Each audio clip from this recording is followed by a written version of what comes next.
If you want to check voicemail messages on Samsung Galaxy S25, you can go to the phone app and you can speed dial the voicemail. So press and hold number 1 in order to dial the voicemail.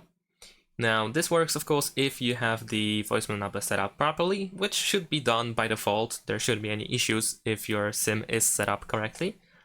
But in case it is incorrect, then you can tap on these 3 dots in the top right corner, go to settings, then over here choose voicemail, and here you can edit the voicemail number for one of your SIMs.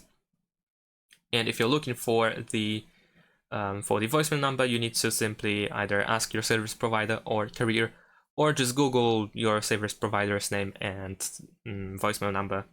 Just type voicemail number and you should be able to quite easily find it there. And once you call your voicemail, then of course you should be able to follow the instructions in order to check the messages that are left by others. And that is it. Thanks for watching, leave a like and subscribe to my channel, and see you in my next videos. Bye!